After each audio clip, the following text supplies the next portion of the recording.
Hi, I'm Jonathan Ray from the Kawasaki racing team, and we're here at Jerez circuit to test the brand new ZX-10R around the track.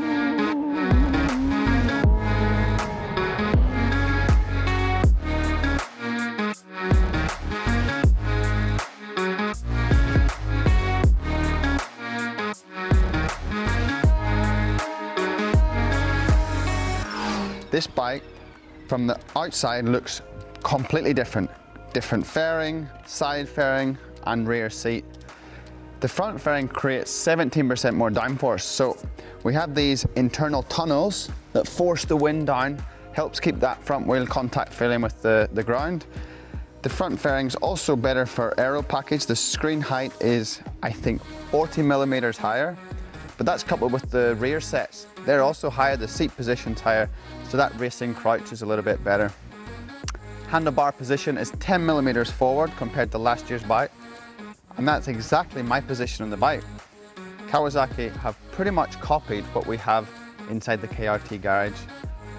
Also, what you'll find is the oil cooler, that's derived from the race team as well, and all different for this year. Also, big changes with the chassis are front springs, rear springs from the chassis point of view. The offset of the front head pipe position is 2 millimeters closer, and the rear swing arm is 8 millimeters longer. That gives us so much more adjustability to get that perfect riding position for you and comfort feeling, if you like.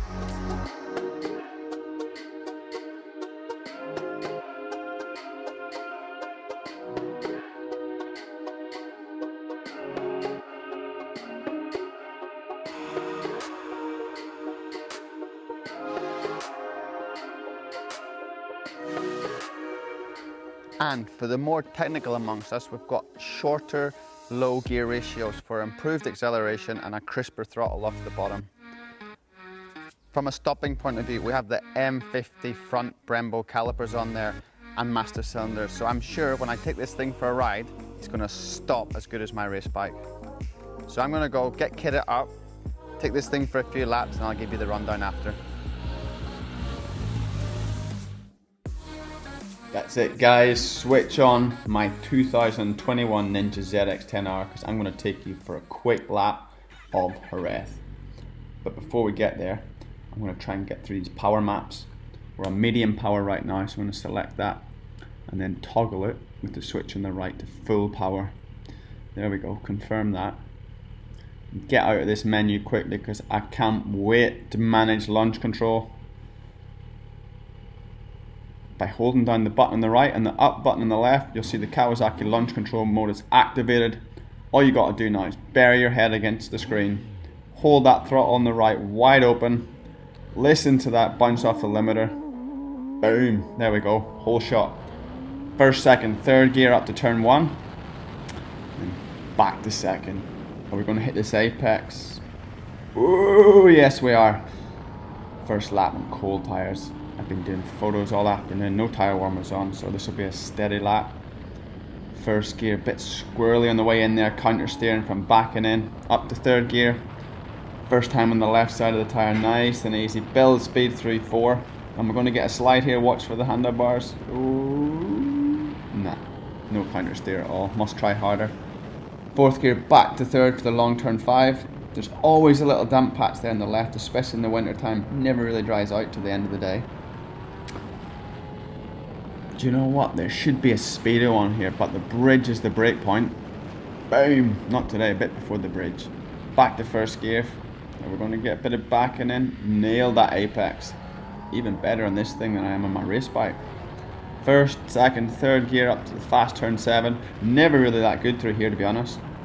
Hold it in third gear the whole way across to 8. Knee on the floor, elbow on the floor even. Pretty easy corner to drop your elbow. Then it's all about traction on the exit before you set yourself up for the double apex right-hander. Second gear, nice and easily in there. Drift out to the curb. Oh, back to the second one. Pick the bike up, accelerate hard up towards the double fast rise. Third gear will do though. Same in my race bike. Same in this Ninja ZX-10R. Yes, nailed that second apex too. Now back to the last corner, first gear. Probably a little bit of backing in because I just dropped it down the box pretty hard. Then forget about corner speed, just pick the bike up and nail it. First, second, third, fourth gear, and that is a fast lap of Jerez.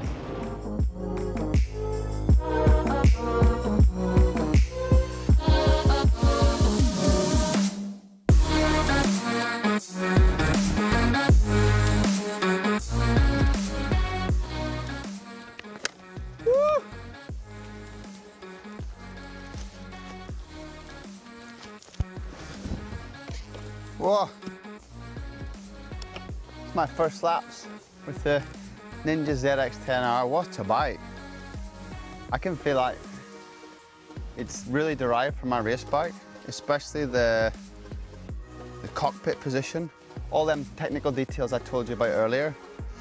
The biggest thing I can feel is riding position is much racier than last year's bike, to be honest. Also, the fairing gives me so much more coverage and creates a lot of downforce. Exit turn 5 in Jerez, you have that area where you're wheeling quite a lot. Keeps the front end contact feeling much better and does everything that a Kawasaki should do. It's fun, you know?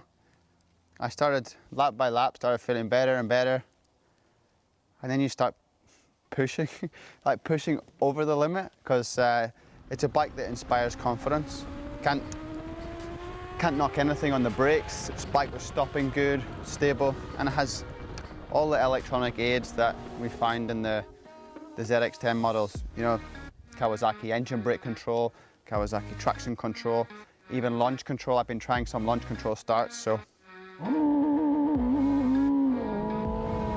And new for 21, there's an electronic cruise control for them long rides on the motorway. Also, the slipper clutch is a little bit different, so it helps you get into them turns. So of course, this is the production-based ZX-10R. It's not my KRT race bike, but it has all the same characters. Inside the engine, it feels exactly the same off the bottom. You know, that really torquey feeling that you expect. Easy to ride, manageable power on the side of the tire. And then at the top of the range now, we still have a lot of power to keep us pushing through the air in a long straight. So all in all, the bike ticks all the boxes, and you can tell this bike is born from the KRT garage. Proper fun little motorbike. So that's my insight into the new 2021 Ninja ZX-10R. I hope you like it as much as I do. When you ride it, make sure and drop me a comment, and if you like this video, like it and subscribe to my channel, where I'll try to bring you really cool content throughout the off-season.